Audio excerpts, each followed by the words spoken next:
Junior NTR effect TDP మీద ఉండదు అన్న ధీమా ఉంటే ఈ విధంగా ఆంధ్రజ్యోతి రాసి ఉండేది కాదు. రేపు పొద్దున జూనియర్ ఎన్టీఆర్ డైరెక్ట్ గా రాజకీయాలకు వచ్చినా సరే తాము ఎలా ప్రచారం చేయబోతున్నామో ఈ రోజే సూచన ప్రాయంగా ఒక హింట్ ఇచ్చేసింది. జూనియర్ ఎన్టీఆర్ రాజకీయాలకు వస్తే తెలుగుదేశం పార్టీ పరిస్థితి అతలాకుతలం అయిపోవడం ఖాయమా?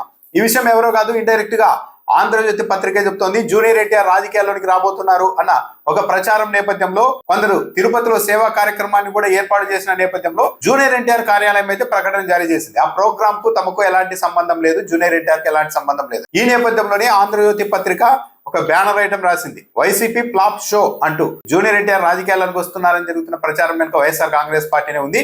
కానీ ఆ ప్రచారం అంతా జూనియర్ ఎన్టీఆర్ కార్యాలయం ఇచ్చిన ప్రకటనతో బెడ్స్ కొట్టింది అంటూ కథనం రాస్తూ రా ఎన్టీఆర్ పేరుతో తిరుపతిలో మీడియా సమావేశం అంటూ హడావిడి తెర వెనుక ఉండి నడిపించింది వైసీపీ నేతలే. ఇక్కడ బాగా గమనించండి, కర్త కర్మ క్రియ వారే, ఖర్చంతా వారిదే. ఒక దశలో తారక్ కూడా వస్తున్నట్టు ప్రచారం. కూటమిలో చిచ్చు, అస్థిరతే అసలు లక్ష్యం. టీడీపీ శ్రేణుల్లో గందరగోళం సృష్టి టార్గెట్. వెంటనే రంగంలోకి దిగిన జూనియర్ ఎన్టీఆర్ కార్యాలయం అని రాశారు. ఇక్కడ ఒక లైన్ గమనించండి, కూటమిలో చిచ్చు, అస్థిరతే అసలు లక్ష్యం అంటే లోపల రాశారు. ప్రభుత్వాన్ని అస్థిరపరిచేందుకు, కూటమిలో చిచ్చు పెట్టేందుకే ఈ ప్రచారం వైసీపీ చేసిందని అంటున్నారు. సరే, ఈ రాష్ట్రంలో ఏం జరిగినా దాని వెనకంతా వైసీపీ ఉందని ప్రచారం చేయడం అయితే ఈ మీడియాకు అలవాటే ఉంది. కానీ ఇక్కడ గమనించాల్సింది ఏంటి అంటే, జూనియర్ ఎన్టీఆర్ ఒకవేళ రాజకీయాల్లోకి నిజంగా వస్తే అది కూటమిలో చిచ్చు ఎలా అవుతుంది? ఇది ప్రచారం అంటున్నారు, ఓకే. ఒకవేళ నిజంగా అది వచ్చినా కూడా కూటమిలో చిచ్చు ఎలా అవుతుంది? జూనియర్ ఎన్టీఆర్ ఏమైనా కూటమిలో భాగస్వామిగా ఉన్నారా? ఈ పవన్ కళ్యాణ్ లాగో బీజేపీ లాగో ఆయన బయటకు పోతున్నారు, సొంతంగా పార్టీ పెట్టుకుంటున్నారన్న ప్రచారం చేసి కూటమిలో చిచ్చు పెట్టేందుకు ఈ పని వైసీపీ చేస్తోందని ఆరోపించడానికి కూటమిలో లేరు కదా. ప్రభుత్వ అస్థిరతే అసలు లక్ష్యం అంటే ఏంటి? జూనియర్ ఎన్టీఆర్ నిజంగా రాజకీయాలకు వస్తే ప్రభుత్వం అస్థిరపడుతుందని ఆంధ్రజ్యోతి ఇండైరెక్ట్ గా చెప్తుంది. అంటే జూనియర్ ఎన్టీఆర్ అనే వ్యక్తి వస్తే తెలుగుదేశం పార్టీ నాయకులు, ఎమ్మెల్యేలు కూడా వెళ్ళిపోతారు అన్న అభిప్రాయంతో ఆంధ్రజ్యోతి ఉందా? అంత ఇంపాక్ట్ ఉంటుందని డైరెక్ట్ గా ఆంధ్రజ్యోతి పత్రికే ధృవీకరిస్తున్నట్టుగా ఉంది. ఒక ప్రభుత్వం అస్థిరపడడం అంటే ఎమ్మెల్యేలు లాంటి వాళ్ళు వెళ్ళిపోతేనే. అంటే రేపు ప్రొద్దున ఎప్పుడైనా జూనియర్ ఎన్టీఆర్ పార్టీ పెట్టి రాజకీయాల్లోకి వస్తే కూటమిలో అన్నది ఒక చిచ్చులాగా రేగి ప్రభుత్వమే అస్థిరపడిపోతుంది అని ఆంధ్రజ్యోతి చెప్తోందా? టీడీపీ శ్రేణుల్లో గందరగోళం సృష్టి టార్గెట్ అంటే జూనియర్ ఎన్టీఆర్ వస్తే టీడీపీ శ్రేణులు కూడా గందరగోళానికి గురై అటు ఇటు వెళ్ళిపోతారు అని ఇండైరెక్ట్ గా ఆంధ్రజ్యోతి పత్రికే చెప్తూ ఉన్నట్టుగా ఉంది.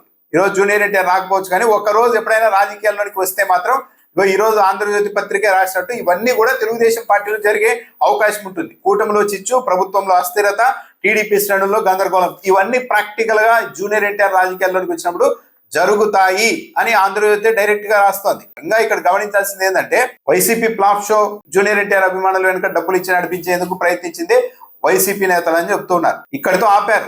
ఒకవేళ నిజంగా జూనియర్ ఎన్టీఆర్ రాజకీయాల్లోనికి వచ్చి ఉంటే, అలాంటి ప్రకటన చేసి ఉంటే, రేపు ప్రొద్దున జూనియర్ ఎన్టీఆర్ డైరెక్ట్ గా రాజకీయాల్లోకి వచ్చినా సరే ఆంధ్రజ్యోతి పత్రిక తాము ఎలా ప్రచారం చేయబోతున్నామో ఈ రోజే సూచన ప్రాయంగా ఒక హింట్ ఇచ్చేసింది.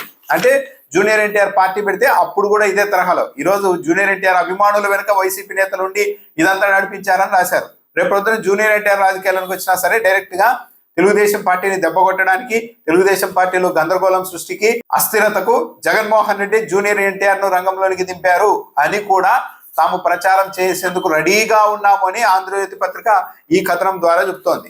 ఇంకో లైన్ రాశారు లోపల, ఒక దశలో జూనియర్ ఎన్టీఆర్ కూడా హాజరవుతారు అని. అంటే 18వ తేదీన తిరుపతిలో ఏర్పాటు చేస్తారని చెప్పిన కార్యక్రమానికి జూనియర్ ఎన్టీఆర్ కూడా హాజరవుతారని, ఆయన రాజకీయ ప్రవేశంతో టీడీపీ పని అయిపోయినట్టేనని తమకు అనుకూల మీడియా, సామాజిక మాధ్యమాల్లో పెద్ద ఎత్తున ప్రచారం ప్రారంభించింది వైసీపీ అని కూడా ఆంధ్రజ్యోతి రాసింది. వైసీపీ ప్రచారం చేయడం కాదు, ఈరోజు డైరెక్ట్ గా ఆంధ్రజ్యోతి చెప్తోంది. జూనియర్ ఎన్టీఆర్ అనే వ్యక్తి రాజకీయాల్లోనికి వస్తే తెలుగుదేశం పార్టీలో కలకలం, తెలుగుదేశం పార్టీ శ్రేణుల్లో గందరగోళం, కూటమిలో చిచ్చు, ప్రభుత్వంలో అస్థిరత, ఇవన్నీ ఏర్పడతాయి అని ఆంధ్రజ్యోతి చెప్తోంది.